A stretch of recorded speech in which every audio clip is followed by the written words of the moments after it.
Put it out there today. What's going on, everybody? It's Bill Bailey with today's Boondoggle. And real quick housekeeping note, if you're watching us on YouTube, please hit the subscribe button. And if you're watching us on Rumble, hit the subscribe button. Or if you're listening to us on whatever podcast platform you prefer, please hit that follow and subscribe button. Help us out so we can bring you more interviews like the one I'm about to have right now with Mr. Rick Monroe of Rick Monroe and the Hitmen. Yeah, I have a problem with that every once in a while too. It's for some reason it's easy, but it's difficult. Yeah, I was suddenly got some dyslexia there, and I was calling you Mick Monroe or whatever. But well, you put the wrong emphasis on the wrong syllable, so I get that. But how are you doing, man? I'm doing great, man. How you doing? Good. So usually when I have somebody on for the first time, I like to get a little bit of a background and take you back. So originally, what did you want to be when you grew up? And actually, I think I started off wanting to be a drummer. I've always wanted to play music ever since I was a little kid. And then I was like nine years old. My mom got me a drum set, and I got all into that. And then one day I saw, I think it was like maybe it was like a David Lee Roth video or something. Like I thought, man, that's a much better job. I want to do that job. And then, of course, then you start seeing Garth Brooks, and I was like, wait, I can do like singer-songwriter shit with a bunch of, still like be country rock and roll at the same time. Yeah, because those air splits are kind of tough to pull off following Diamond Dave. So yeah, I just don't want to stretch that much. So gotcha. So then, so music's kind of always been your focus. Like, do you remember as a kid, what pulled you in? I was always into entertainment. I mean, when I was a kid, I did dinner theater at a very young age, and I did that, and I got accepted to the Florida School of the Arts, but I didn't want to do that. I've had the opportunity to act and some other things like that, and that doesn't really, I just like the idea of creating something. To me, with music, I can sit here, come up with an idea, work it out, record it, and then I've created something out of nothing. And then I can share it with people and hopefully, make them feel emotion and all this and all that, literally from just creation. So I think that's probably why I like it. Plus, I love playing in front of people because it's fun to entertain people. Yeah, agree. And then, was there you said you were doing performances even as a youth, but who what originally attracted you in? Like what artists? I mean, man, it's literally from everything. I mean, I had such a weird, upbringing as far as music. Everything from Jim Croce, like I said, to Hank Williams Jr., Garth Brooks, Metallica, Iron Maiden, Queensryche, and Waylon Jennings. And I had all that going on in my house at the same time. So it's just, and I always just enjoyed so much of all the different flavors of music that and it just always seemed to be something that I always wanted to do. So it's kind of weird. I've never really thought of doing anything else. I mean, I've had other jobs, but nothing that was, a permanent thing. So family were obviously, into music. Were they performers also? No, most of my family are lawyers. I'm like, lawyers are business people. So it was kind of weird that I'm the one who chose the path of creativity. My mom's a really good artist. So, I mean, as far as painting, but yeah, it was kind of the I guess the black sheep of the family. I'm like, nope, I'm not going to go to law school. I'm going to play some music. But it's good to have those relatives, on speed dial when you get involved in the business end of music, right? Yeah. Having a lawyer is always a very, very good thing. But, and then with the music, again, because I was influenced at such a young age, and, like my mom used to always hit her brakes to the beat and things like that. And so I think that they were such an instrumental part of me being, into music. There was always music in the house. When we moved somewhere, we'd always set up speakers, surround speakers, and sit around and listen to music. So I think that definitely had a huge impact on my love for music. And then when was it when you started wanting to play and perform? Well, like I said, when I started playing drums at 9, but then I quit high school at 15. I got a waiver to get out early, and then I went to Musicians Institute. So I moved to Los Angeles on my own at the age of 15 to go to Musicians Institute and start their singing program. So Wow. yeah, and then I've been doing it ever since. So and professionally, I've been able to make a living and do live my life playing music. So yeah, so there wasn't any like the old high school uh, bands or garage bands and stuff like that. At 15, you were pretty much already Yeah, the only working high school professional. band I ever had was a band called Circus or something, and they ended up becoming Saigon Kick, and that was like the closest thing to a high school band I had. And I went, like I said, I went to LA, and so yeah, it's kind of crazy.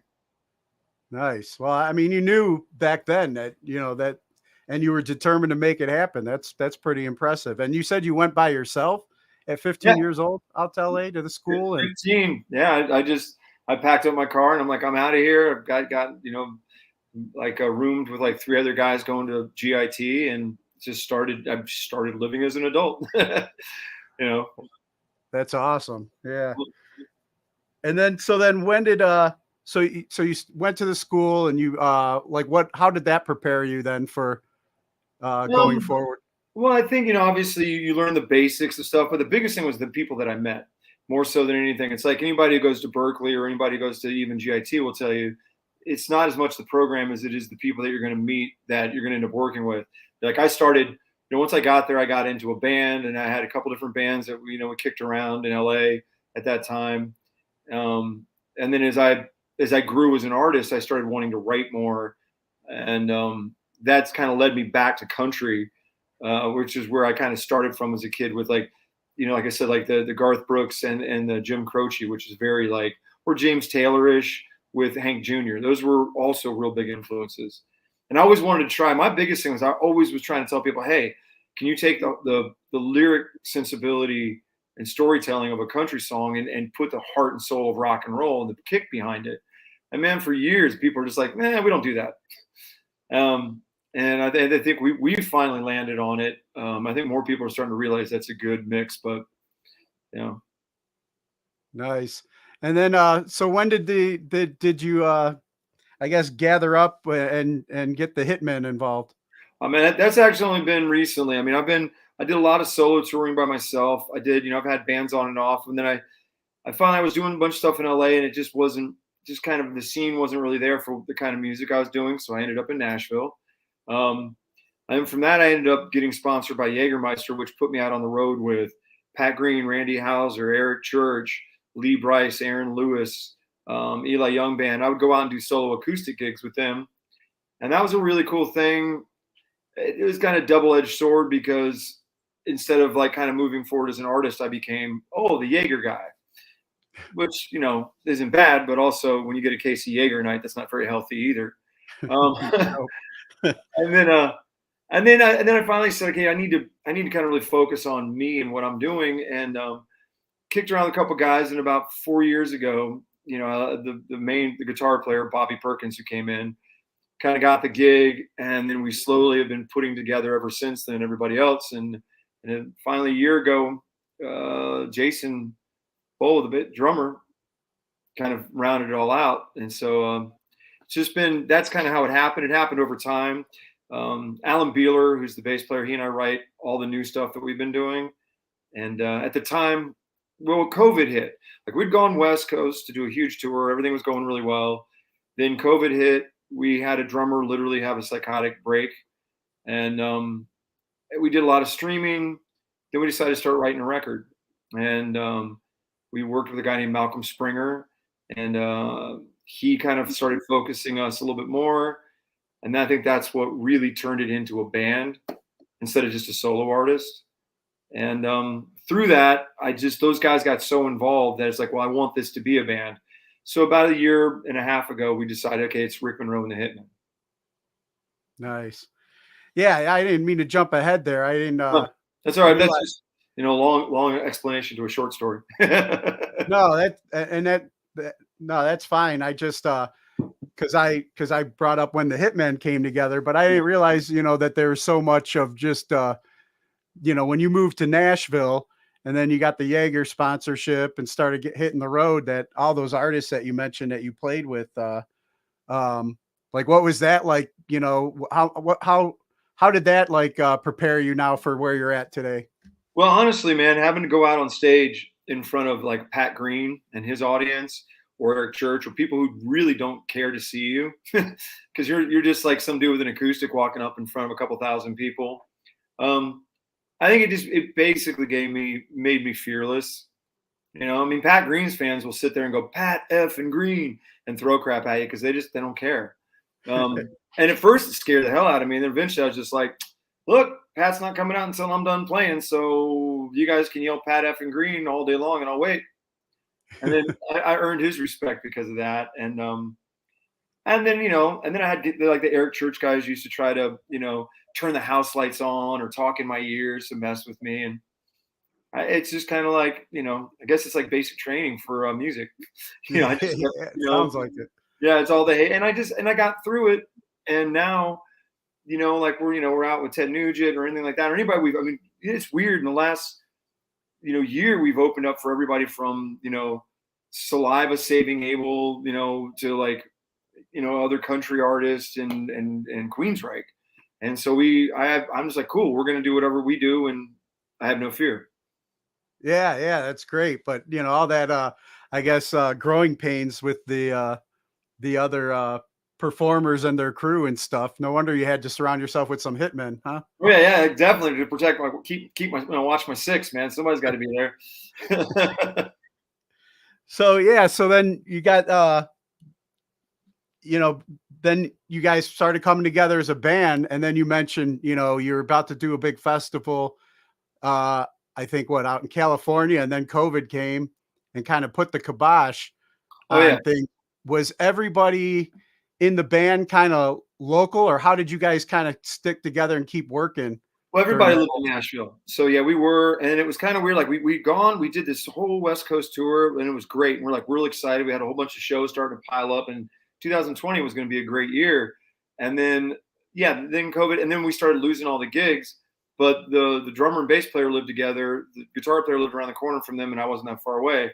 So that's when we started streaming. And you know, we had a sound guy that, you know, had helped us figure out like some of the best quality streaming, and we were kind of ahead of everybody. And so we were streaming like pretty much within a month of everything getting canceled, and started doing some really cool stuff. And you know, it was really cool. And at first, people were really excited about it. But you know, when you look at music now, streaming has kind of gone back to where it was, and that helped keep us together. And then, you know, like I said, then we had a drummer kind of fall out because, you know, I think the pressure of nothingness got to him, and you know, but it all works out for the good, because Jason came in to cut the drums on the album for us, and now he won't leave. Nice. Yeah, and I mean that you just kind of established your new brand, you know, with the Hitmen, and then, you know, it's like you weren't going to let, you know, a pandemic stop you from building it. You know, you guys are still jumping on the streaming and getting your sound out there and honing your craft. Yeah, and we really took advantage of the time off, because, like I said, Alan Beeler, the bass player, and I wrote a lot of material, and we did a lot of demoing and work on it in the downtime. So when things started to come back out, I mean, we have an entire album's worth of material. We're just putting it out a song at a time, but we have an amazing catalog of music that we can choose from, you know, going forward for a long time. Yeah, and I mean, 2020, you know, was pretty, you know, it definitely provided a lot of material to write about. I would say, like your single World Gone Crazy, I'm sure was I mean, I'm assuming was influenced by what was going on. Actually, that one, I'll be completely honest with you, it was completely because of Lil Nas X. Okay. Lil Nas X did that video, Montero, whatever, or I forget what it was, where he was like doing a lap dance for the devil. Oh, okay. And then he was selling Nikes with his blood in it. I was just like, what the is this? Like, this world is completely gone crazy. And we were trying to write another song to finish up the album. And I just showed it to my bass player. I'm like, dude, what do you think of this? And he's just like, what are we watching? And I'm like, the world's going crazy. And that's how that song came about. Yeah, I mean it's just like one huge example, and I totally get it, and I feel you, man. I'm a parent. I got two daughters that, growing up around this, I'm like, what the hell is going on? So couldn't even watch his video. Honestly, I No, just seen snippets and heard about it, but yeah, don't um, do it. Don't do it to yourself. Don't put that in your brain.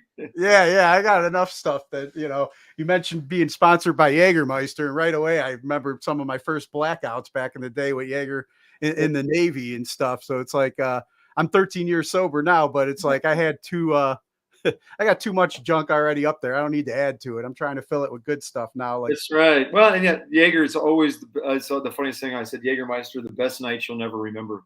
exactly. So, And then like I was saying before we went on the air too, so uh was checking out some of your videos on your YouTube channel, and I noticed the Foo Fighters cover that you did, Best of You, which is one of my all-time favorites. And I thought that you did a great job and nice homage to Passing a Taylor, but you want to talk a little bit about that? well, it's kind of funny because I've always, a lot of people say I look like Dave Grohl, and I get it a lot. Actually, I mean, to the point where I've had people mad at me that I wouldn't sign an autograph. The funniest one was we went to a Point Fest, which is a big like metal festival. Because while I was sponsored by Jaeger, we would have like Hailstorm out on tour, would be out on tour, and Paul Oakenfold would all be out on different tours, but would go see each other on days off. So we went to go see Hailstorm, and I get off my bus, and this kid runs up to me. He's like, "Oh, because I'm here at a big metal festival, it would make sense." And he's like, "Man, can I have your autograph?" And I signed this thing, and I'm like, "Wow, that's weird, man. I'm like on a country tour, but that's cool," because I was out with Aaron Lewis, Yeah. and the kid's like, it's not him. He's looking at his friend. He goes, I don't know who this is, and he walks away. I was like, oh man, he thought you were Dave Grohl.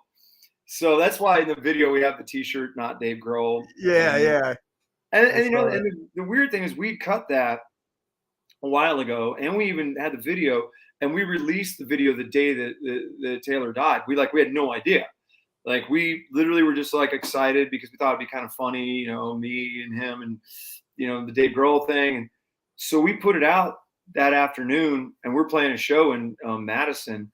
Literally, as soon as we finish the last note, everyone gets their phone. All of a sudden, everyone's phones are lighting up. And I'm like, what's going on? And I'm like, that's a joke. It's got to be a joke. And it was that night that everybody found out that he passed away. So it went from us just doing a cover to, I think, being more of a tribute to him. Because it's like, and we also, if you look at the video, we literally, like, we started it kind of shot for shot and kind of tried to keep the same imaging, but we did it all ourselves. It was like all on our iPhones. We edited it all ourselves and did that kind of as our own in-house thing. Yeah, no, I thought it was well done. I didn't realize that was done in advance too. Yeah, no, we had no idea. I mean, and the timing was like good and bad. I mean, it was good in the sense that we could at least have that as a tribute, but it was bad because I was really excited that Dave would probably hear it and think it was pretty cool because it's different. Because like when we did Ace of Spades, it ended up that Lemmy ended up loving our version, and actually told Jim Florentine it was one of his favorites, which I think is super cool.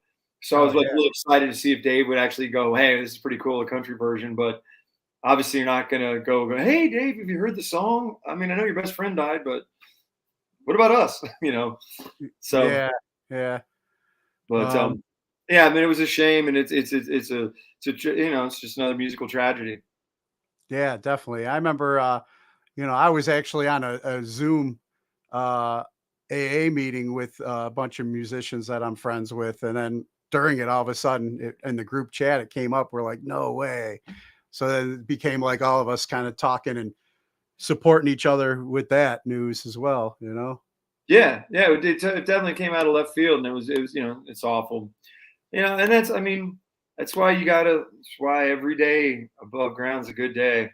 Any day you're on this side of the dirt, you got to make the most of it. Amen. And speaking of some of the tracks you put together, the other one that I enjoyed was the Common Ground track that you did with Be Still from Nappy Roots. Yeah, Like, yeah, can man. you elaborate how that came to be, that collaboration came to be, and the message behind the song and everything? Well, the funny thing is we were actually in the studio again with Malcolm Springer, and he had just done something with B for on another artist, and my buddies had written like a track. Excuse me, and they'd written a track, and they're like, "Hey man, you want to write a chorus to this?" And I did. I wrote the hook, and then we kept thinking about who would want to do it. And one day I was talking to B's manager, and I'm like, "Hey man, we have this song. Would you want to do it?" And I'd written the hook for the chorus. And he's like, "Yeah." And then they kind of sat on it for 6 months. And the other guy who wrote the hook or wrote the rap or whatever the beat couldn't think of anything. And finally one day B's like, "I think I got it. I think I got this idea. Let's put it down." And he came down to Nashville and just crushed those verses. Because, okay, common ground is obviously to me is a very important thing. And nowadays with all the divisiveness, common ground we need it more than ever right now. And there is more common ground. There's only a handful of things that separate people. We have more in common than we have not in common. So if we look for those things in common, it makes it a lot easier for us to accept the other things. And that's where we should be, not just like, "Oh, you don't believe what I believe, I hate you." Yeah, and I love the way he kind of slow rolled the concept of common ground without being preachy. He's like, "Hey, we're gonna get together, we're gonna drink a little bit, smoke a little bit, hang out. But hey, we're gonna make some music. And oh, by the way, common ground could unite the states of America." Boom. And I just love the way he dropped that bomb on it, like at the right point. And to me, that's, if we can't find common ground, especially through music, then we're doomed. And I think people really need to start looking more at that. Yeah, I agree 100%. And I was like, just thinking too, like I remember like all the divisiveness of 2020 and, just seeing, especially on social media, it's like all these people that I've been to shows with and I've been in the music scene with, and just our views suddenly becoming like polar opposites on, our country and everything. And it was just like, man, I remember when we would just go to shows, and enjoy the music together and get along. So it was great when things started opening up and all that bickering or disagreements or whatever kind of went to the wayside because we were back together, enjoying. Yeah. People in person aren't going to be nearly as divisive as they are on their computers. It's easy to sit here and be like, "Oh," and type away at a bunch of stuff and be a keyboard warrior. But when you're standing next to somebody, it's a lot harder to be that way. Or you're going to get punched, which, Yeah. Or just, like it seemed like they just, everybody, if they don't agree with what you have to say, you get canceled or shut down, and how can we find common ground if we can't even have a conversation? So it's easier to shut down the internet, but when we're face to face and together and not like muzzled with a mask or whatever, we're able to talk things through and find that common ground. It seemed like so much of what was going on then, they didn't want us to be able to do that. I guess the powers that be would rather distract us while they're, robbing us blind. Hey man, isn't that the way that it always is? That you keep anesthetize the masses with whatever ideas that keep them, busy. And then you go about doing whatever you want to do. Yeah. Exactly. I hate to think of it that way, but I'm sure there's a lot of that going on. And best way to control a population is keep them divided. Divided people are easy to, and that's the thing too. I think everybody needs to start looking at each other like not as somebody you're against, but man, like, we are all in this together. We're all spinning on one planet. And I've always joked, I said, when the aliens come, it's going to be like, "Oh, wait, there's the human race and the alien race. So are we going to all get together now?" Yeah. We're going to stay separated by gender, by race, by all the little things that are keeping us, but, speaking of how they were, the cancel culture out there, just trying to shut everybody down. You're getting ready to hit the road now with somebody that's faced quite a bit of flack with that. So here comes the Ted Nugent questions. Yeah. So hitting the road with Ted Nugent, is that like considered career suicide today in this woke Hollywood entertainment world? Not at all. No, we've already done a couple shows with him. Look, if he's not your cup of tea, that's fine. You don't have to listen to him. I love the guy. I think he's a super like genuinely nice human being. He's very kind. He's very gracious. So whatever you read about him, that's someone's opinion. I know for a fact. I've met the man. We've done shows with him. Great guy. You know, if you don't like his politics, don't listen to it. But again, we talk about common ground. Music should be the common ground. His music is awesome. He sounds great. And you know, he's crushing it. I don't care if he's in his 70s or not. He still sounds awesome. And you know what? I'm not Ted Nugent, so and I don't wear my politics on my sleeve. I do my job. I believe what I believe. Most people have an idea where I believe. My job personally, and the way I do it, is to make people just come and have a great experience and entertain them. You know, his job is to it's no different than like Rage Against the Machine. You know, that's they believe politically one way, and people want to come see that. You know, and if I got an offer to do a Rage Against the Machine tour, I would do that too. You know, I think people make a lot more out of it. And there's a handful of people who are going to, you know, bitch and complain, but all the people that come see him, and we've had 4 sold out shows, packed. Yeah. And everything in front of us looks to be sold out. And, you know, so yeah, I mean, I was definitely concerned at first, and I was a little bit like, wow, you know, what are people going to do? But, you know, you got to kind of just go out and do your job. And I do my job the way I do it. He does his job the way we do it. I respect him for being a rock legend. Yeah. I got to see him open for Kiss some years ago, and I mean, put on a hell of a show. Yeah. You know, and open for Kiss, you know, who always put on a hell of a show. It was something I always remember. And you know, it's funny too, because like, you know, there's a vocal minority out there that might be, you know, saying all and with their opinion pieces or whatever, attacking Ted. But you just said it. I mean, you guys got a bunch of sold out shows. I've seen it being back at shows myself. It's like, it seems like the opposite of whatever they're putting out there. The true core fans and American people are just like, enough of that. We're going and supporting what we like. Yeah, they're gonna support the music they like. I mean, you look at someone like Aaron Lewis.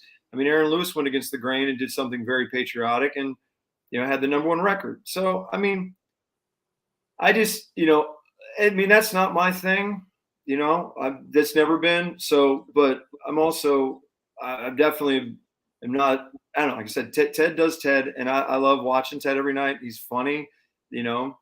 But again, if you don't like it, it's just like on the internet, scroll by it. One thing I've never understood is why people have to feel like they have to interject on something that they don't like. If I see something I don't like, I just move past it. I don't go, ooh, well, I need to put my opinion here. I just go, that's not my thing, and I move by. My 2 cents is really going to change this person's opinion on the internet, you know? No, and then it never does. And then it ends up becoming just a complete tar baby, and everybody's fighting over the same thing, and it never fixes anything, and it just gets worse. So I'm always just like, yeah, I mean, like, and when people do criticize me or say something negative, I usually go, hey, thanks a lot for the comment, or hey, I love you and God bless you, or I smile and laugh. And yeah, I just take it with a grain of salt. I mean, all I care about is, you know, God, my family, and the people around me. So, amen. And then, I mean, with you said you've had a couple shows already with some of these new tracks that you've been working on and putting out. Yeah. And then you got these more shows coming up.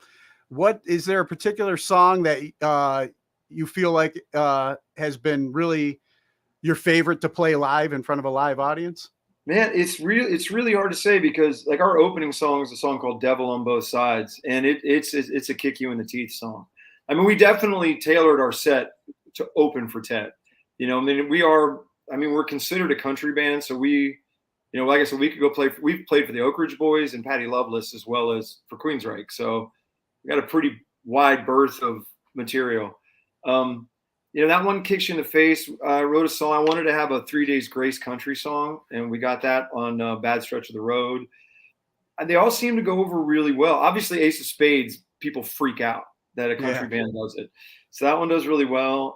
We end with a song called Gypsy, which is kind of it's got a Marshall Tucker feel, but we open it up with Seven Bridges, because harmonies are a big thing with us. I mean, I think it's a pretty well-rounded show. And in the middle, we have a song called Cocaine Cold and Whiskey Shakes, which is definitely our most country song within the set.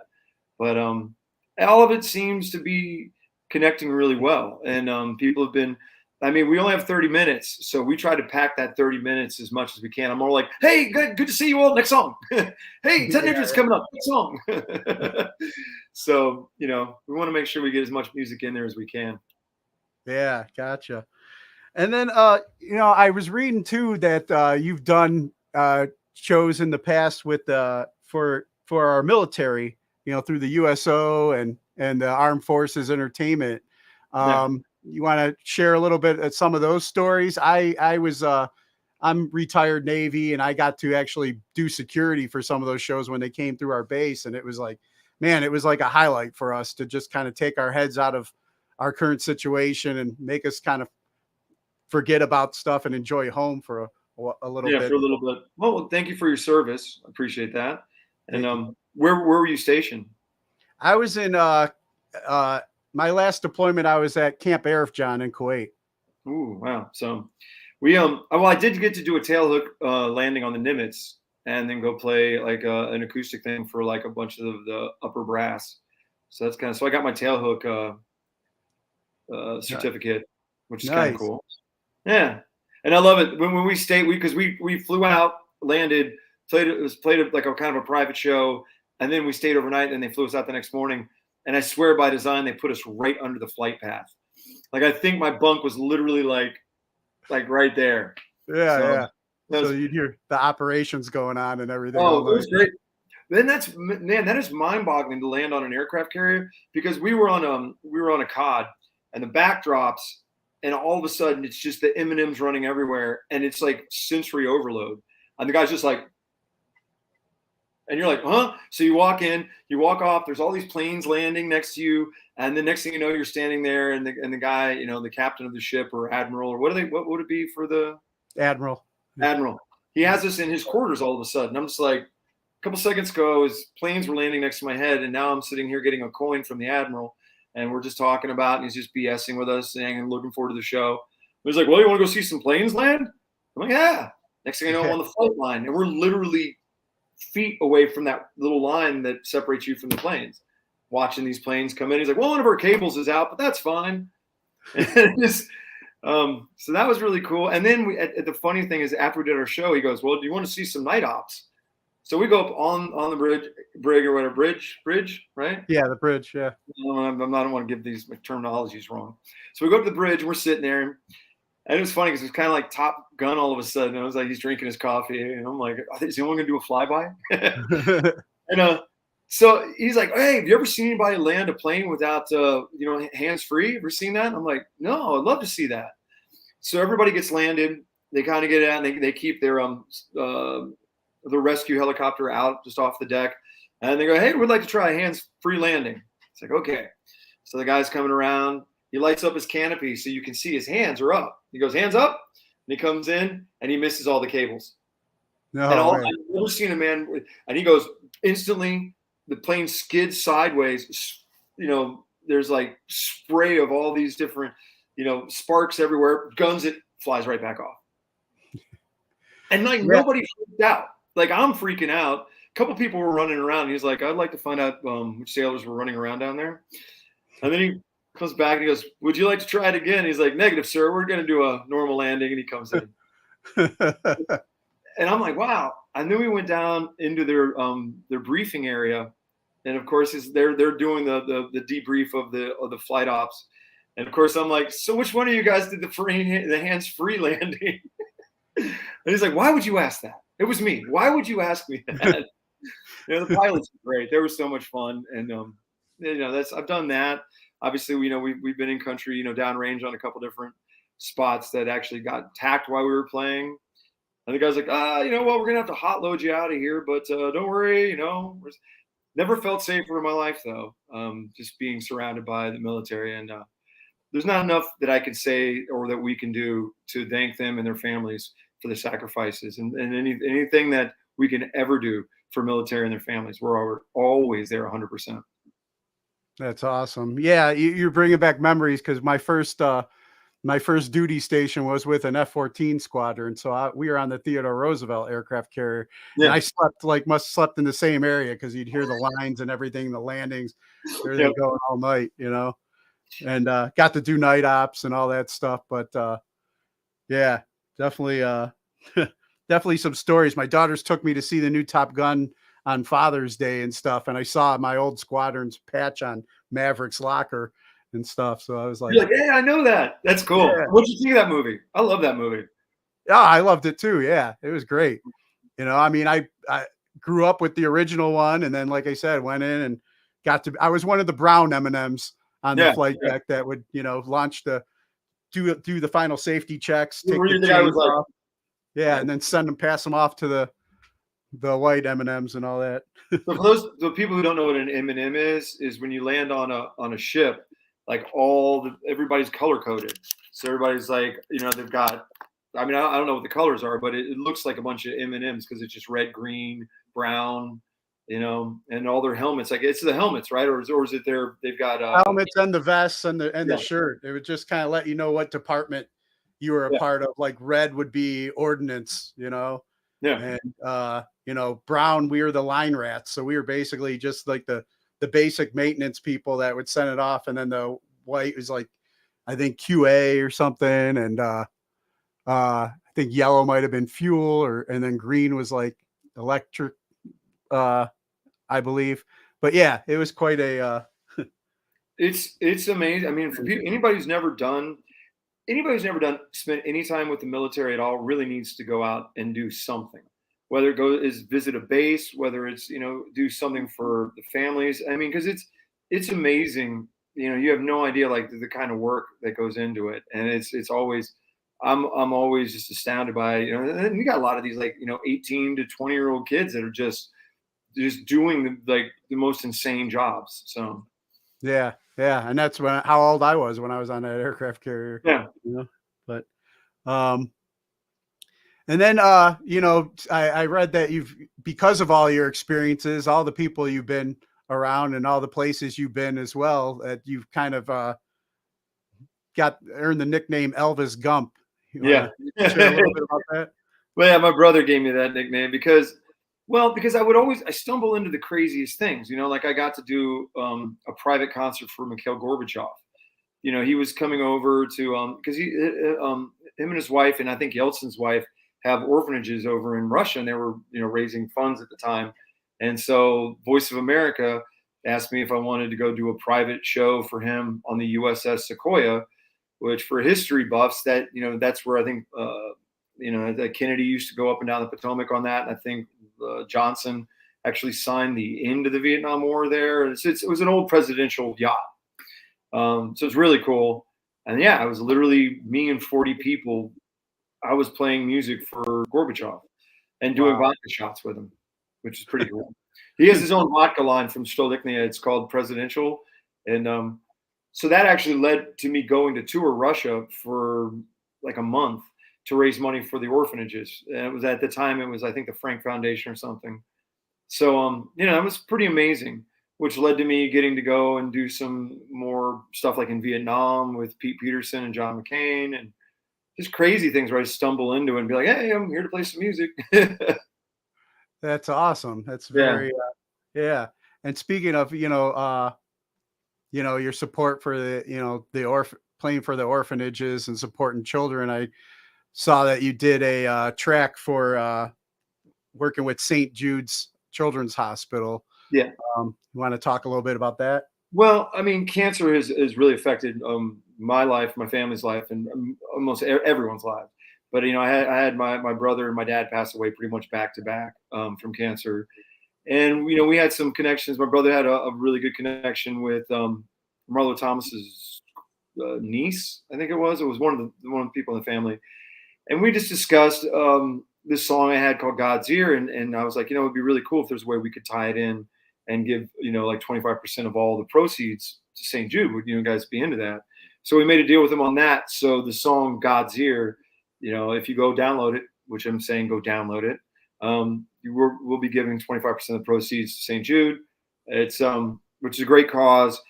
St. Jude is one of the most amazing. The whole story about Danny Thomas is all about prayer. Real quick, Danny Thomas was completely broke. His wife had just had a baby. He needed $75 to basically get his wife and daughter, I think at the time, out of the hospital. didn't have it, prayed to God. The very next day, he got a gig for a commercial for $75. Wow. And he promised God that he would do something to help children. And St. Jude is what he did. And it's so, if that's not the power of prayer, I don't know what is. And that's what God's ear is about. It's about somebody needing prayer. And someone's like, you just need to send it up. And from your lips to God's ear is the way that you're going to ever create that connection. And so that's how we got involved in that. Yeah, that's pretty amazing. We do I had a partner that I used to do a lot concert promotions here locally, and now I just mostly do the interviews because it just, back when I was drinking and partying, to relieve the stress of dealing with, local artists and stuff, but we would try and do fundraisers. Like we did a suicide prevention fundraiser, and then we'd always do one for St. Jude's Hospital as well. One. So definitely a cause that we support. So I want to ask you some of the questions that I normally ask guests that I have on. Who would you say are your top 3 musical artists? Man, that is so hard to say because I mean it kind of varies over time. I would have to say Jim Croce is probably one of my favorite songwriters ever. I would say Garth Brooks is probably one of my favorite entertainers ever and song pickers. Man, and then it gets really weird because I mean I'll go for months and listen to like Elvis Costello or something. So I mean I guess that would be probably my 3 overall favorites. Nice. Kind of weird. But then I like stuff that rocks too. So I don't know. Yeah, just depends on the mood, huh? Yeah. And then is there a particular song that you feel has inspired you in life that's like a go-to? I mean, not really. My biggest inspiration is life.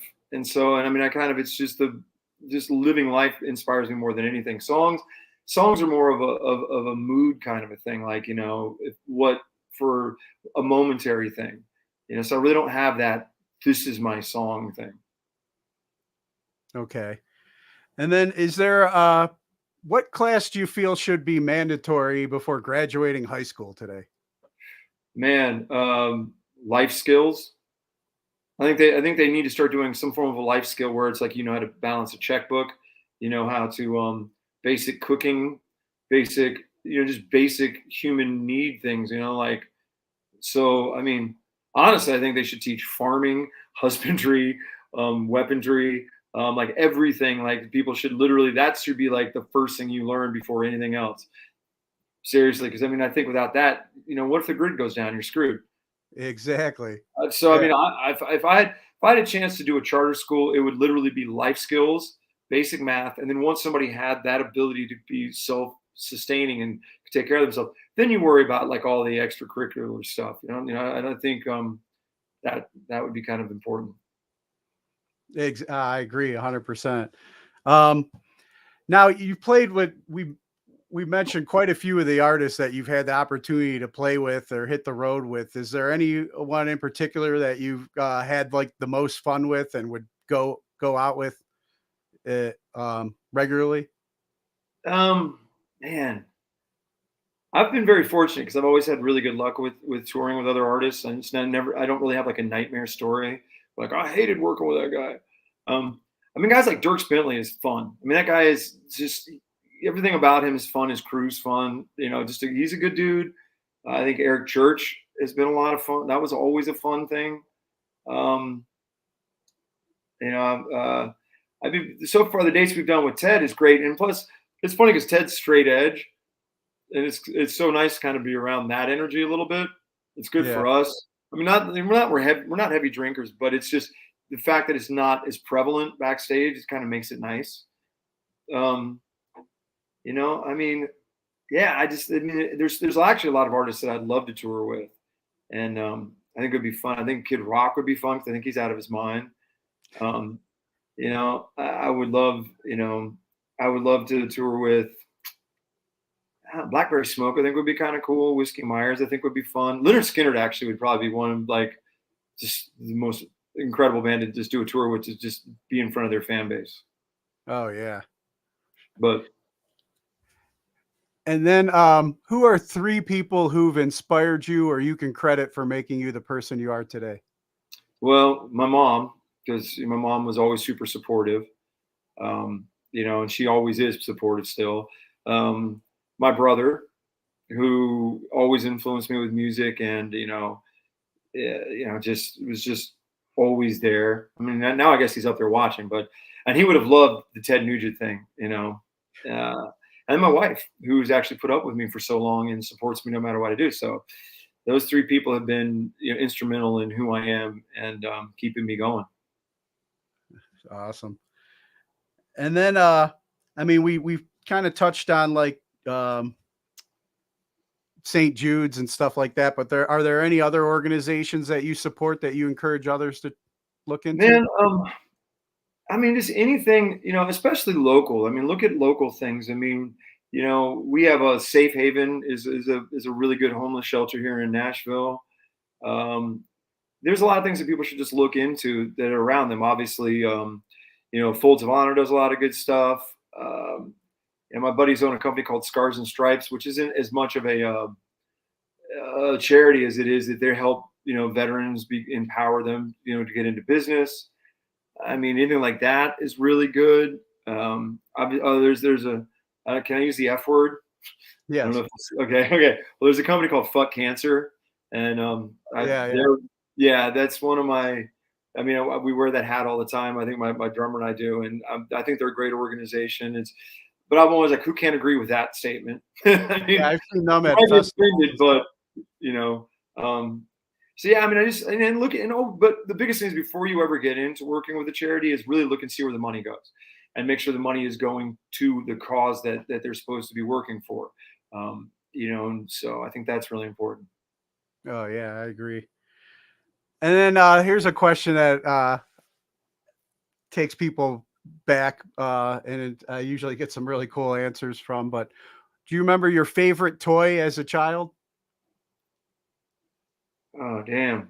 Um, Favorite toy as a child. Actually, I think it was my record player because I had one of those like kid record players, and I had like the funky little like 45s or whatever little album, like for a kid. Yeah, And I think that's something I used to wear out. That's the first kind of thing I can remember always wanting to have. nice. Yeah, so you were born to do this. Yes. I don't know anything else to do. So I better just keep going.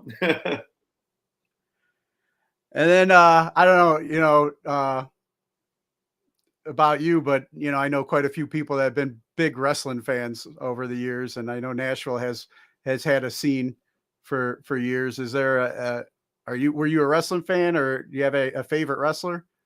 Nah, it's weird because I'm from Florida, and the wrestling was huge down in Florida. Oh And yeah, it's like the Rhodes family comes from there, and there's a bunch of people, but I never got into it. I have a couple friends that wrestled too, like buddy Hollywood Yates. I think he was doing it, and some other people. I just never. It's fun. It's like I dig watching it when it happens, but I also like UFC fighting, and I mean, you know. So, wow, are you a big wrestling fan? oh yeah. That's why. I mean, first thing I thought of when I knew I was going to interview you was Bret the Hitman Hart. So Oh yeah, yeah. It'd be cool if some of those guys started picking up on some of our stuff and using our songs. So if you know yeah, anybody who wants a theme song, we have a song called Trouble. That would be awesome for a wrestler. cool. Yeah, I'll put that out there. We'll put that out there right now for the audience then. Yeah, you know. And then I know we touched about your experience and you already kind of, shared your feelings, but do you have a message for our military members that are currently serving overseas? Just that we are always praying for you and your family, that you'll always be safe, that we appreciate everything that you do, and there's not enough that can be said for how important your job is, and just be safe. God bless you guys. God bless your family, and I'm here if you ever need me for anything. Just hit me up. Nice. And then I you guys are getting ready, you're hitting some more shows with Ted Nugent. I believe the closest you guys are coming to me is maybe Columbus, Ohio. Yeah. I forgot the date on that one, but that would definitely be, worth the trip coming down to see you guys for sure. Yeah, Columbus, Ohio is August 12th, and then we're also at a place, Huber Heights, which is probably not that close. Those are the Yeah. two. Yeah, we have the 11th and the 12th in Ohio. Okay. Yeah. I'm up in Cleveland. So Yeah. I know Columbus is 2 hours away. I'll have to look up Huber Heights, see where that's Really, at. Columbus should be a really good one because we play a couple venues there quite a bit. So I think we'll be pulling a good crowd of our own as well. So it's going to be a lot of fun. Nice. Everything's Nice. great, man. The Ted, you know what? Ted's killing it, man. I love it. You know, he always talks about being bombastic, and he's just, man. Yeah, this show is fun, man. You know, and he's on fire from the get go. Yeah. So if for our audience that may be new to hearing about Rick Monroe and the Hitmen, where would you like to send if they want to learn more and support you guys? Where would you send them? Just rickmonroe.com. You know, we still, that's kind of our still go to, that we've got like we got a page that has all the new Hitmen stuff and all my old stuff, and it's got all of our socials on it and everything, so you can find anything. I mean, we've been transitioning from just Rick Monroe to the Hitmen, so there's still a lot of kind of crossover stuff that we don't have. So, but you can go back and check out my catalog and check out what we're doing now. But Rick Monroe has kind of everything condensed, and you know, that's the best way. And yeah, you know, we do our social media. We stay on top of that. So if people want to hit us up, you know, please do. We're always trying to find funny, stupid things to do. You know, so, and try to always involve people. You know, Common Ground right now is a song that we're always trying to find out what people consider common ground. So we love to hear from people on that. And obviously, World Gone Crazy, we've been doing a bunch of funny news programs of real news that is completely insane. And yeah, so just check out all our stuff. You know, we have a lot of material for people to kind of sift through. Nice, nice, man. I really appreciate your time and you know, getting to know more about you and you know, your journey so far, man. I'm looking forward to what you got ahead. But before I let you go, you mind doing me one last favor? Sure. Cut a promo ID for the show. Just introduce yourself, and you're listening to today's Boondoggle. Yeah, I can do that. Hey, y'all, I'm Rick Monroe, and you're listening to today's Boondoggle. Let me do that again. I can do that better. Hey, y'all, this is Rick Monroe, and you're listening to today's Boondoggle. Keep listening. Awesome. Thanks a lot, Rick, for your time. And yeah, I'm gonna have to try and make that trip down to Columbus and catch you in the Nuge. Oh yeah, man. We would really appreciate it. We'd love to have you down, Bill, and it'd be a lot of fun. Awesome. Thanks again for your time and all you're doing, and looking forward to checking out more. Thank you. I appreciate it. All right. Bye-bye.